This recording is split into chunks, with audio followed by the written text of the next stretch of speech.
आता आपल्या आवडत्या मालिकेचे संपूर्ण भाग मालिका प्रसारित झाल्यानंतर लगेचच पाहू शकता फक्त सन नेक्स्ट वर। भारतातील प्रेक्षकांसाठी मोफत सेवा। मिळवायला, मोठ्या लोकांना बदनाम करायला, विक्टिम कार्ड प्ले करायला, या सगळ्या सिच्युएशनचा ना मम्मा छान उपयोग होऊ शकतो। काय बोलताय तुम्ही?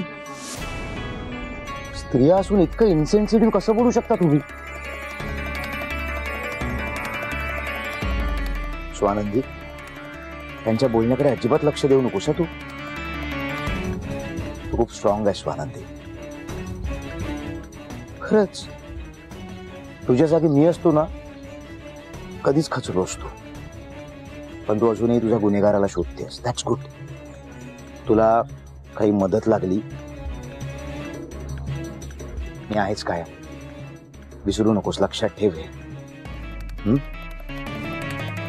जा आता।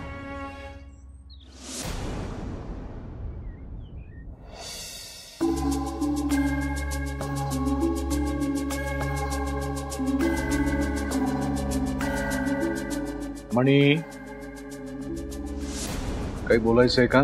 नाही नाही, काही काम नव्हतं। मणी बस। अहो नाही साहेब, मी जातच होतो, माझं काही काम नव्हतं। मणी, काय म्हणालो मी? बस म्हणालो ना, येऊन बस।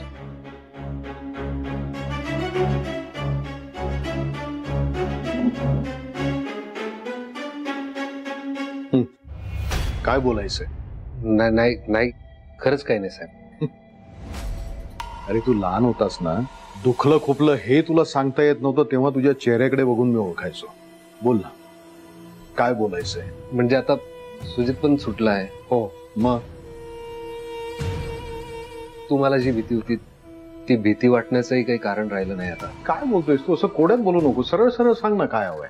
म्हणजे साहेब, तुम्हाला जी भीती होती की स्वानंदीमुळे आपल्या घरात प्रॉब्लेम्स होतील, पण सुजित सुटलाय ना आता, तसं काही प्रॉब्लेम राहिलाच नाहीये। आता भेटू शकतो मी स्वानंदीला। साहेब, मला खरंच चुकल्यासारखं वाटतंय। स्वानंदी इतक्या अडचणीत असताना मी तिला मदत करणं काय साधं भेटूही शकलो नाही, आणि याचं मला खूप गिल्ट आलंय, आणि या गिल्टचा मला खूप त्रास होतो। मला प्लीज एकदा भेटू द्या ना, प्लीज नाही म्हणू नका साहेब। ठीक आहे, भेट तिला एकदाच। हो, फक्त एकदा। हो, थँक्यू। अरे अरे काय करतोयस? जा।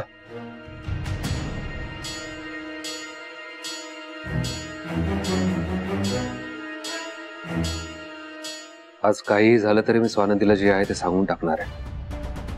मी त्यांना सरळ सांगेल की मी तुमच्याशिवाय राहू शकत नाही, मला तुम्ही आवडता। आणि जर स्वानंदीने होकार दिला तर तिथून सरळ घरी येऊन साहेबांच्या पाया पडू। मी साहेबांना सांगेल मी स्वानंदीशिवाय राहू शकत नाही। साहेब मला नक्की परवानगी देतील, खात्री आहे। चला, तुम्ही दोघेही स्वानंदीच्या जाळ्यातनं सुटलात, खूप बरं झालं। जीवात जीव आला माझ्या। खरंच सांगते संचिता, तुला सांगू, मला